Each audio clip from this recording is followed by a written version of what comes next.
Hello students, in this lecture we will continue exercise 3.2. Those students who have not seen lecture 1, lecture 2, lecture 3 and lecture 4 of this topic, please see it first and then continue with this lecture. In lecture 4 we have seen some of the questions of exercise 3.2. Now we are doing a question number 19th of exercise 3.2. It is based on application of matrix topic. How we can form the matrix? So matrix is an arrangement according to the requirement. We are forming the order. If the number of element is a prime number, only two possibilities there, but if the number of element is a composite number, there are so many possibilities which order we have to take. So with this question that concept will be clear. Question is very easy. A trust fund rupees 30,000 that must be invested in two different types of bonds. That this 30,000 we have to invest in two bonds. Interest on each bond is different. How much interest we are getting on one bond? We are getting 5% per year, and on the second bond we are getting 7% interest per year. Using matrix multiplication, already they have cleared by matrix method only we have to do it. Directly also we can do it, but here instruction are given. They want to focus on the application of matrix. Determine how to divide 30,000. So first of all we have to assume that how much we are investing in the first bond. So we will assume X rupees. So in second bond total amount is 30,000. So what we will get it? 30,000 minus X. So let money invested in the first type of bond is rupees X, and money invested in the second type of bond is 30,000 minus X. Two types. If the trust fund must obtain an annual total interest of rupees 1800 and 2000. Two parts are there.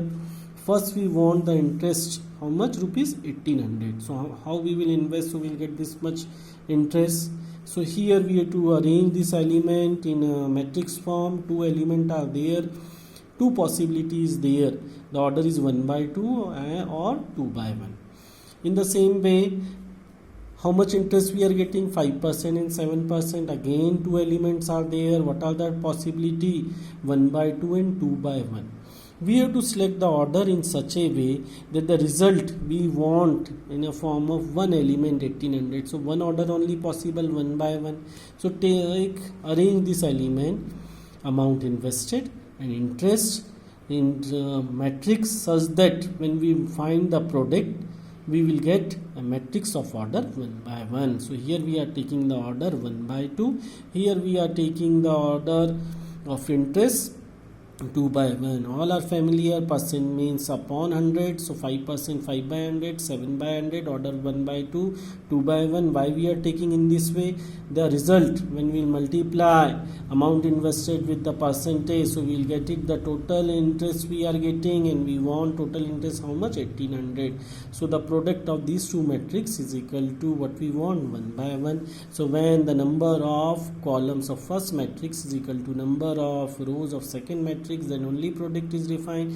That's why here amount invested we are arranging in a matrix of order 1 by 2, and here we are arranging in 2 by 1. Multiply it.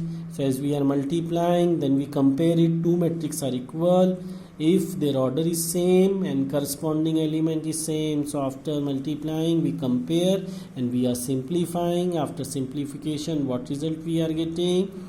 X is equal to 15,000. In second case again all steps are same, only the last step that after equal to amount is changing. How much amount we want here? In second part rupees 2000. So amount invested in first matrix, percentage we are getting in second matrix, and total amount we are getting as interest rupees 2000. Again multiply it, compare it. Two matrices are equal. By equality of matrix we will get an equation. Simplify this equation, so you will get the value of X. With this question we are seeing the application of matrices topic.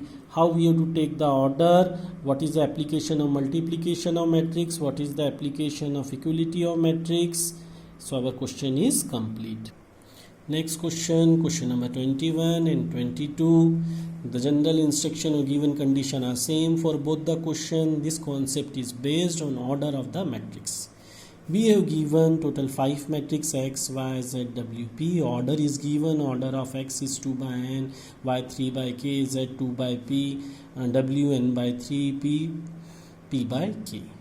With this concept, they are covering the relation between order when we are applying the operation. We are knowing addition is possible when they are comparable, when they are of same order.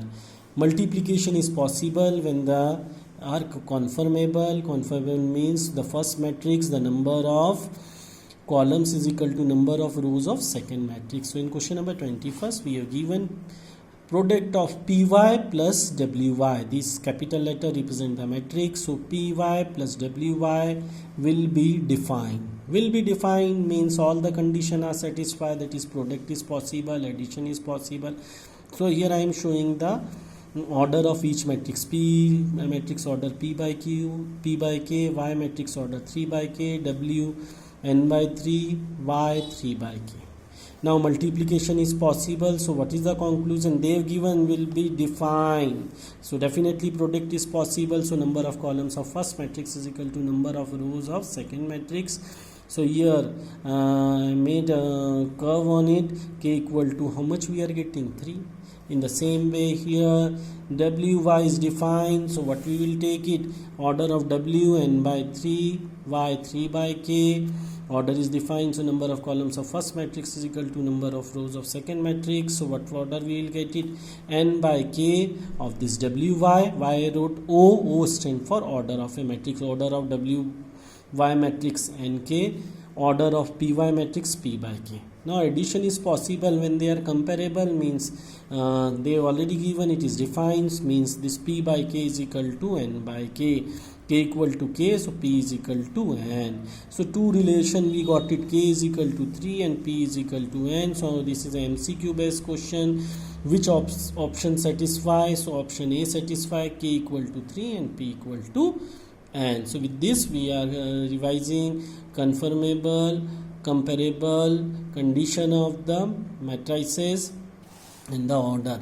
It's question number 22. 7x minus 5z, it is defined. 7 scalar we are multiplying. Y wrote O stand for order.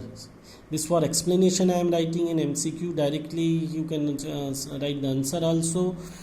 Order of x 2 by n, order of z 2 by p. By multiplying a scalar in a matrix, order is not affected.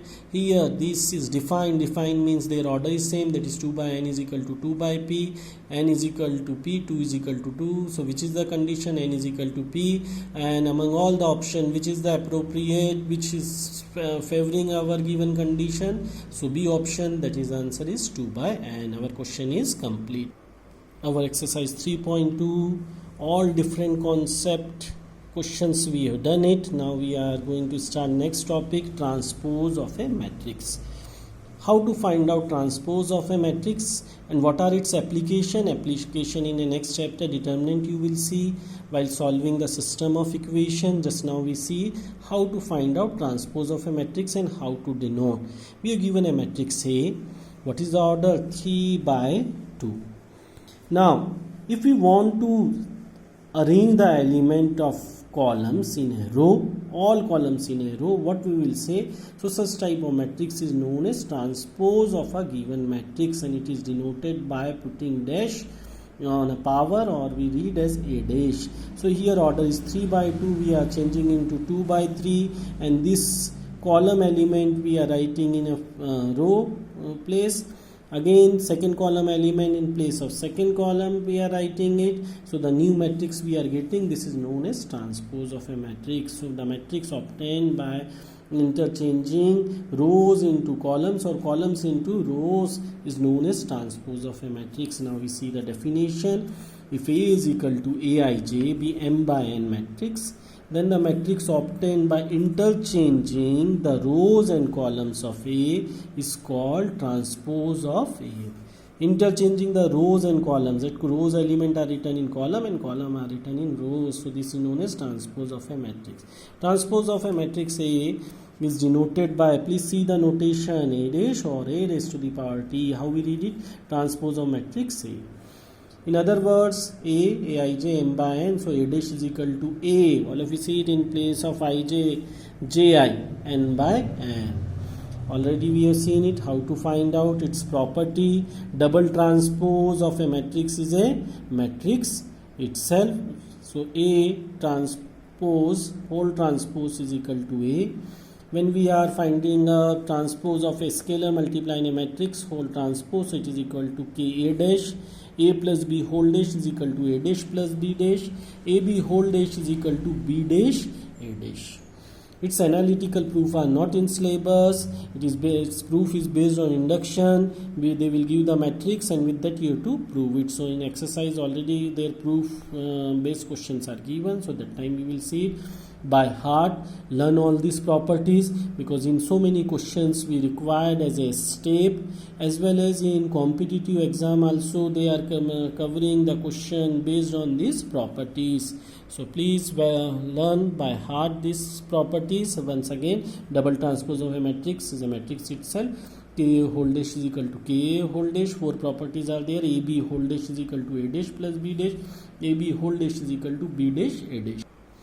Now question based on transpose of a matrix. So exercise 3.3, question number first, find the transpose of each of the following matrices. First question we are seeing which type of matrix it is. Column matrix. When you will find out the transpose, it will change into a row matrix. It is a which type of matrix? 2 by 2 square matrix. So we see the transpose, how we will find out. This is the first part. We have given order 3 by 1, therefore its transpose, how write we denote it? A dash. Now this all column element we will write in row. So this is the transpose of a matrix. A dash is equal to 1 by 3. Let A is equal to in first row 1 minus 1, 2, 3. Order 2 by 2. So as we change rows into column into rows, order remains same. Transpose, so row element we will write in place of column. So this is 1 minus 1 in place of first column we are writing. Then second row element we are writing in place of second column. 2, 3, we got transpose of a matrix. In the same way its third part, we have given 3 by 3 A dash. How we will get it? A dash. So first row element, all of you see it, how we are writing, putting dash on it. After it we are interchanging the rows into column. The first row we are writing in place of first column, second row in place of second column, third row in place of third column. Our question is complete. Now we see classification of matrix on the basis of transpose of a matrix. So two more ways we can classify matrix on the basis of transpose. First is symmetric and second is skew symmetric matrix. When you will find the transpose of a matrix and you will get it the matrix itself, that type of matrix we are defining as a symmetric matrix. So a matrix A is equal to A dash, then we will say A is a which type of matrix? Symmetric matrix. A square matrix A is equal to Aij. What is the restriction? This is only possible when matrix is a square matrix, otherwise order will change. So first step only with that you can decide it is not symmetric matrix. Is said to be symmetric if A dash is equal to A, that is matrix Aij is equal to Aji for all possible values of I and j is known as symmetric matrix. Example they have given it. Find the transpose of this matrix. What you will get it? A dash is equal to A. All of you see it. Root 3, 2, 3, anyhow row and column same, as you interchanging also result remains same. So such type of matrix is known as symmetric matrix. One more classification is there, skew symmetric matrix. So a square matrix A is equal to Aij is said to be skew symmetric matrix if A dash is equal to minus A. After taking minus sign common from the transpose of a matrix, we are able to equate equal to the given matrix, then such type of matrix is known as skew symmetric matrix. So learn it, which will say symmetric matrix. A dash is equal to A is known as symmetric matrix. A dash is equal to minus A, then it is known as skew symmetric matrix. There is a speciality or one of the characteristic of this skew symmetric matrix. What it is? Sometime in 1 mark they are asking what you can say about the diagonal elements of skew symmetric matrix. So the diagonal elements of all skew symmetric matrix are 0. Already they have proved it. After completion of exercise I will explain why the diagonal elements of a skew symmetric matrix are 0. So which are two new definition we have seen it, symmetric and skew symmetric. Question based on this concept, all of you see question number 7. Show that the matrix A is equal to is a symmetric matrix and the matrix, one more matrix is given, is a skew symmetric matrix. So first we are considering the first matrix, we are finding the transpose. Please see the presentation in copy how you have to do it. A dash, here also we are putting transpose. Now this sign we are removing and we are applying the operation, so it changes the rows into columns. So first row we are writing in place of first column, second row we are writing in place of second column, third row we are writing in place of third column. After writing, what we are observing, this is equal to the given matrix only, there is a no change, that is equal to A only. So when A dash is equal to A, such type of matrix is known as symmetric matrix. In the same way, question number, its second part, matrix is given. Now again we are finding transpose. When we are applying transpose, what we have to do it, rows we are writing in place of column. All of you see 0 1 minus 1, first row element we are writing in place of first column, and we are taking minus sign common. How we will take common? When we are multiplying any scalar in a matrix, we have to multiply in its all element. In the same way, when you are taking common, so you have to take common from all the element, or you can say we are multiplying by minus 1 and dividing by minus 1. So by that one sign is outside only when we are multiplying. So in all element here to multiply, what we are finding, this is equal to A, so A dash is equal to minus A, and such type of matrix is known as skew symmetric matrix, and our question is complete.